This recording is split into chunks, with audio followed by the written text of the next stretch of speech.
षडोक्षी म्हणाला होता. क्षणभर असं वाटतंय आपला स्त्रियांचा सौंदर्य म्हणजे काहीच नाही. त्याआधी पलीकडे सौंदर्य कुणाचं असेल तर या निसर्गाचं अगदी वर्णन करण्यास शब्द पण आवाज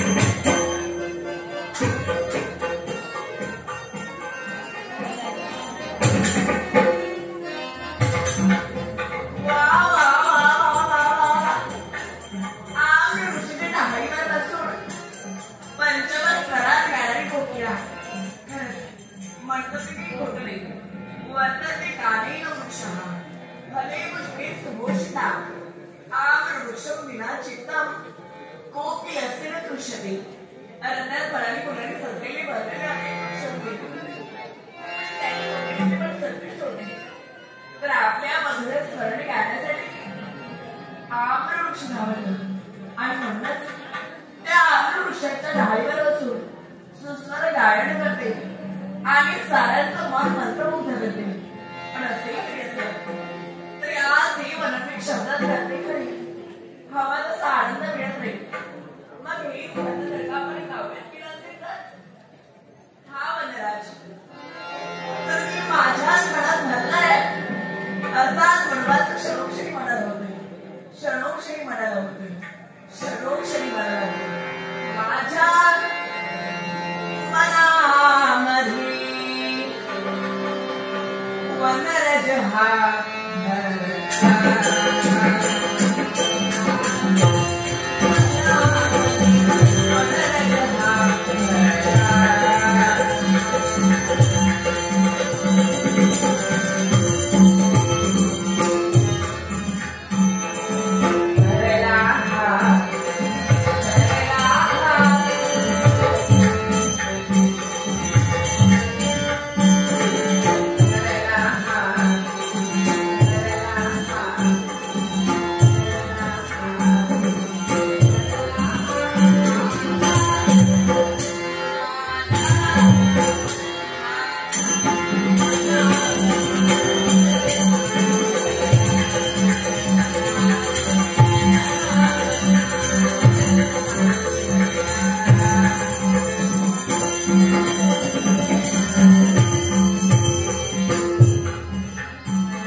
ऐका जर काशीदाची अराजकता तुम्ही निर्माण केला सुवर्ण खंडाचा नृपदंड जर आपल्या हाती दिला तो सुवर्ण खंडाचा नृपती शिवसेना शिवाजी घ्यायला सोडला जर काशीदाची अराजकता तुम्ही निर्माण करता त्या काशीकडे खेळावर माझं आधिपत्य आहे त्या माझ्या प्रश्नाचं उत्तर स्त्री म्हणजे काचेचा भांडा होईल एकदा का कुठला त्याला कडा गेला की पुन्हा ते कडे साधला जात नाही मग सांगा थोडासा अपराध या स्त्रीला तुमचा केला म्हणून तिचा शिला प्रश्नासाठी तुमचे हात तुम्ही पुढे सरकवला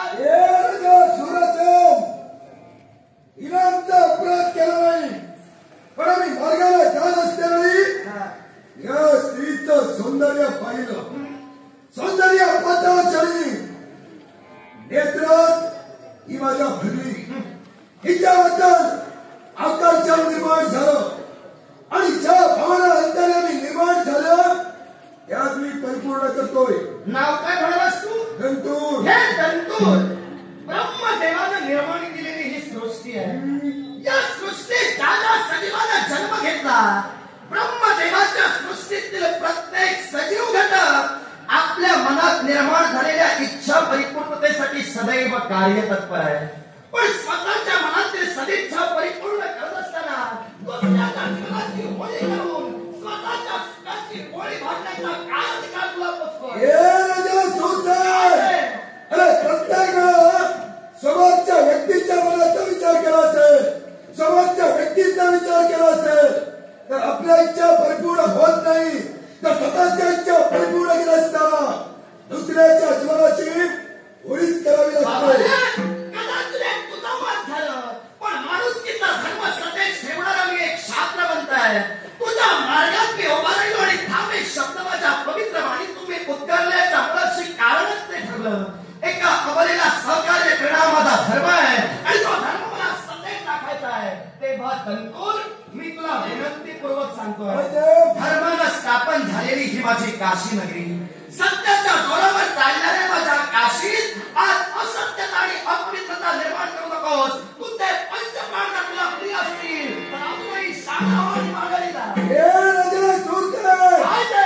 या काशी पर्यंत मी जो आलाय ना तो धर्म आणि नीतीने वागण्यासाठी नव्हे स्वतःच्या मनाला वाटेल बुद्धीला पटेल त्याप्रमाणे वागण्यासाठी.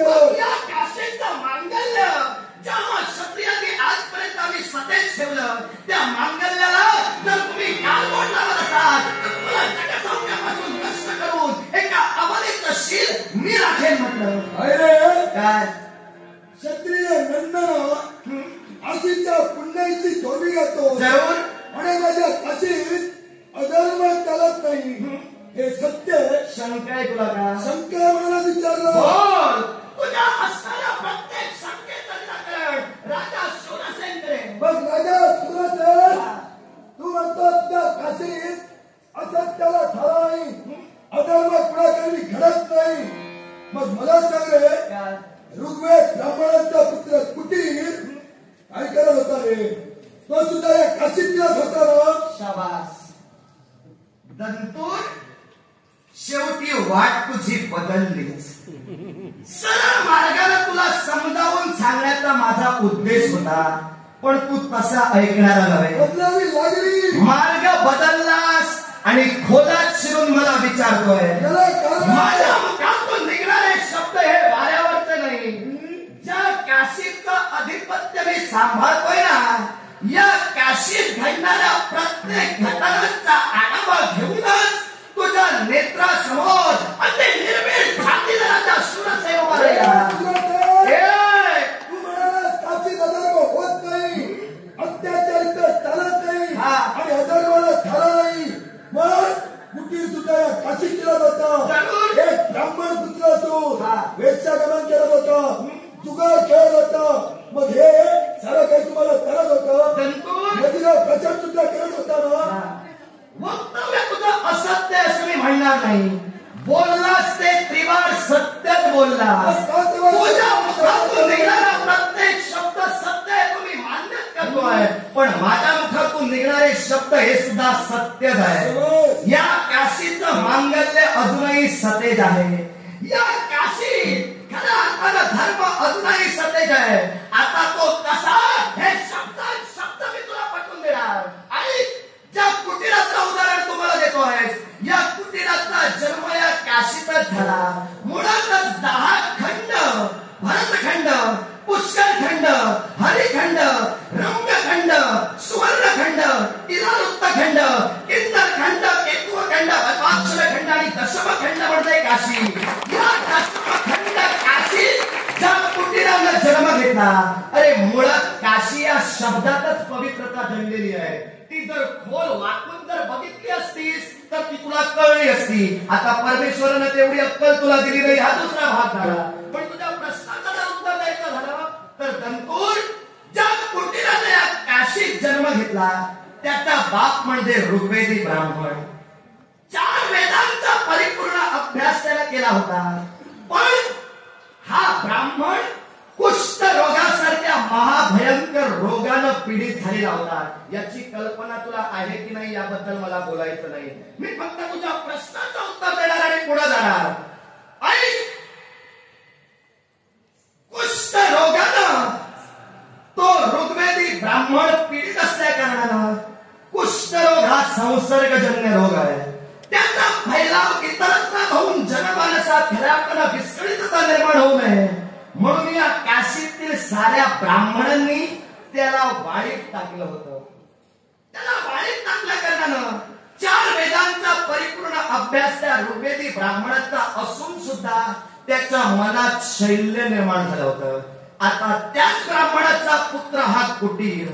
आपला बाप ज्ञानी असून सुद्धा समस्त ब्राह्मणांनी या काशीतील ब्राह्मणांनी आपल्या बापाला वाळीत टाकलं. आपल्याकडे कोणी माया ममतेनं पाहत नाही म्हणून त्यानं आपली वाट बदलली. सुविचाराकडे जाण्याऐवजी तो अविचाराकडे वळला. वेशागमन या काशीत त्यानं जरूर केलं. ब्राह्मण असून मदिरा त्यानं जरूर प्राशन केली. म्हणून तुला काय वाटलं या काशीचं मांगल्य ढासळलं? हीच तुझी अक्कल तुझ्या वक्तव्यातून तुम्हाला पटवून दिलीस. आणि काशीचं मांगल्य सतेज आहे. काशीचा न्याय जर तू बघितलास आणि काशीचा न्याय जर तुला कळला असता तर कदाचित हा प्रश्नही तुम्हाला केला नसतास.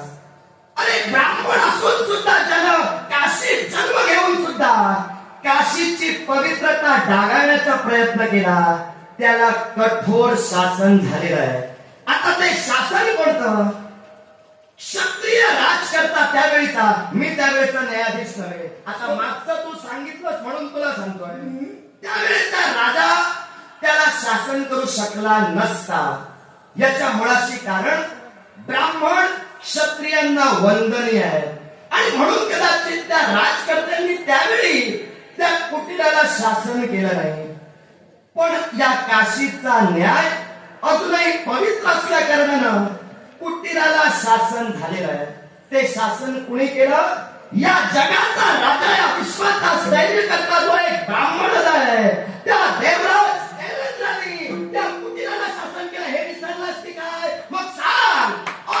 त्या काशीचं मांगल्य सतेज असताना या धर्माच्या स्थापनेवर निर्माण झालेल्या काशीत अधर्म कसा काय निर्माण केलास?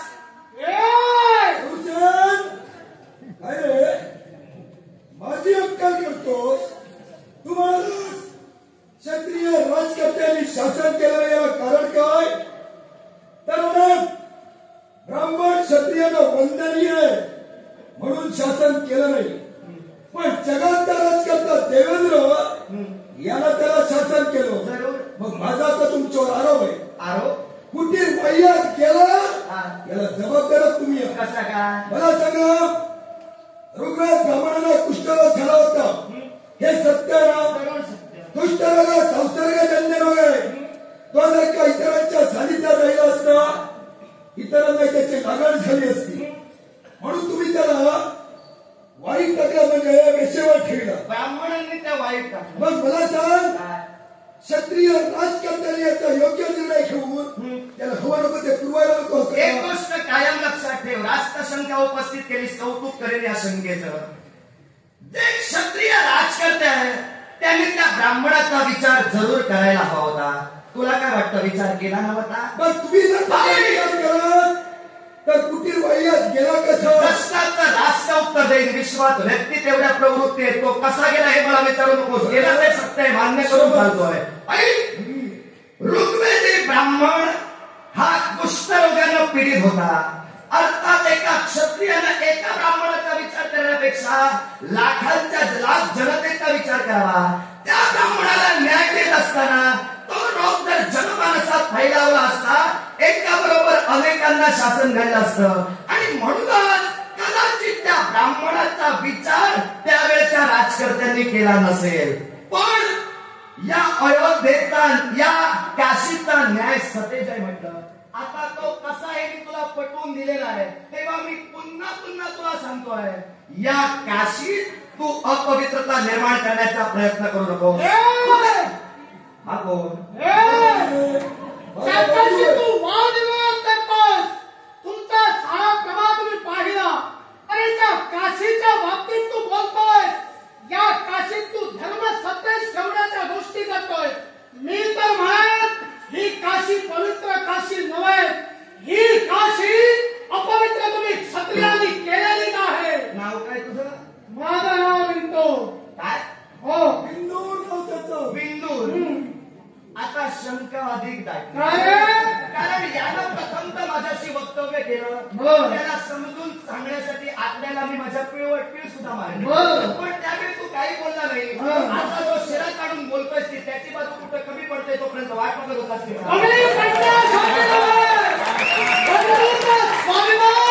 प्रत्येक बंधूला विश्वास असावा आणि स्वाभिमान माझ्या उरी झालेला असल्या कारणानं माझ्या बंधूच्या बाजूला मी खंबीरपणे उभा राहिला आहे.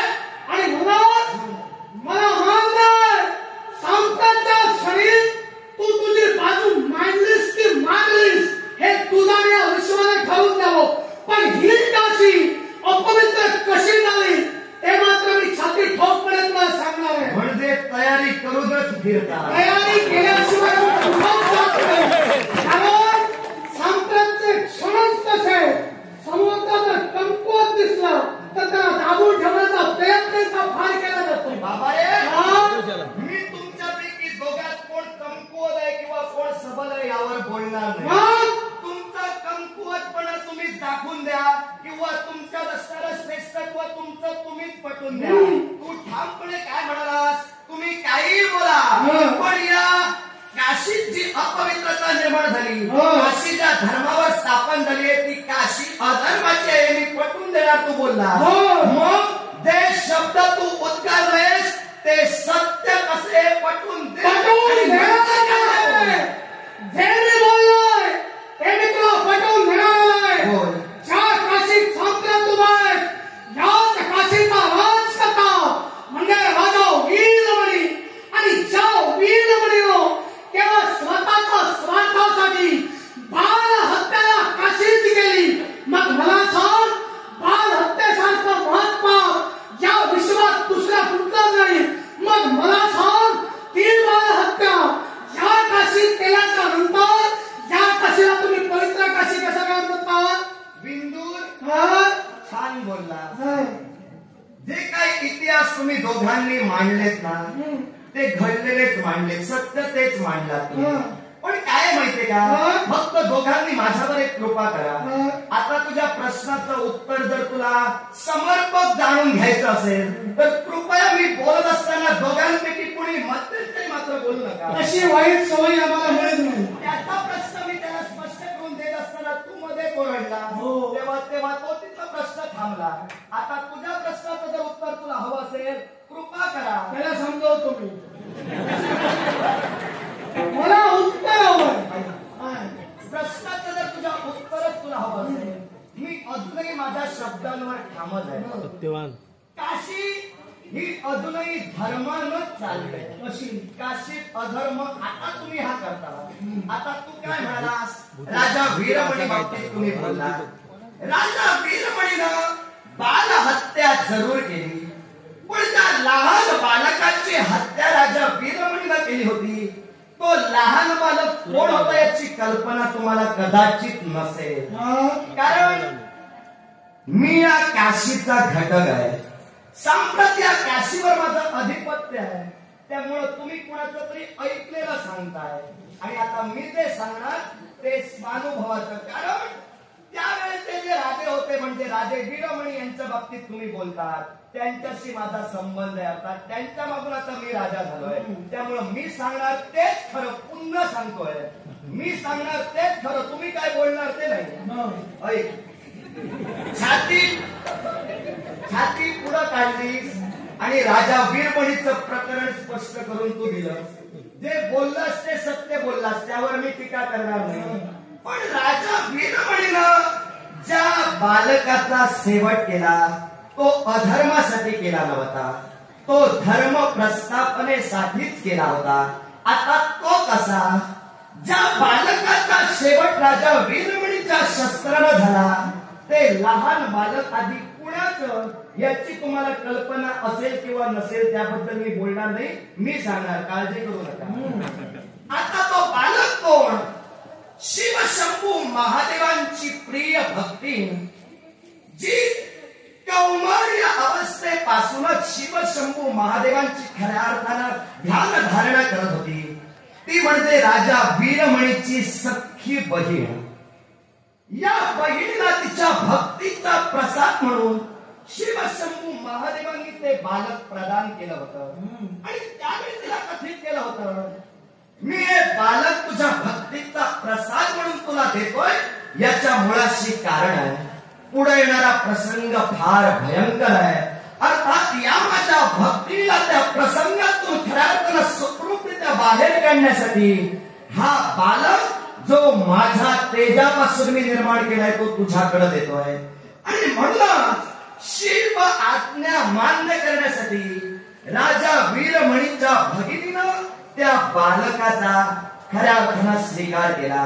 त्यापुढे काय घडलं? राजा वीरमणी हा आधी शिष्य कुणाचा आहे तुम्हाला ज्ञात आहे? तो शिष्य देवराज देवेंद्राचा.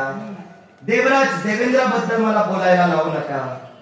देवराज देवेंद्राबद्दल मी जर बोललो तर कदाचित तुम्हाला काही काळ इथंच थांबवून ठेवेल. गरज नाही, फक्त तुमचा मुद्दा स्पष्ट करून ऐका.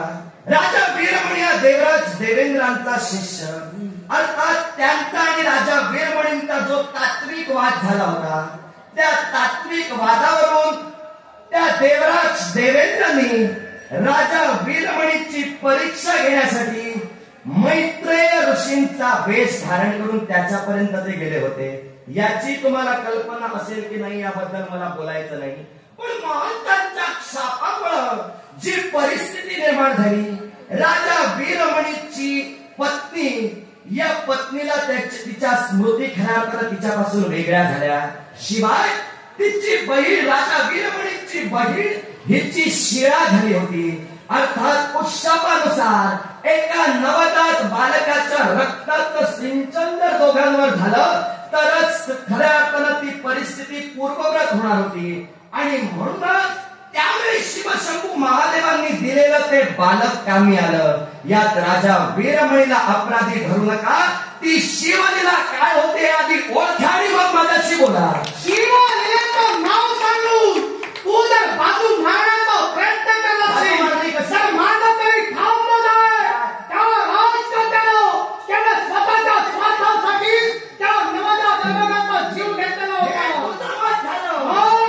मान्य मी करणार नाही. तू दुसऱ्याचं ऐकलेलं काही येऊन सांगशील आणि मला येऊन मान्य करायला लावशील एवढा अक्कल पंडावी नाही. अजूनही तुम्हाला सांगतोय, पंचप्राण जर तुमचे प्रिय असतील तर या स्त्रीचे चरण धरा आणि तुमचं बरे वाचवा.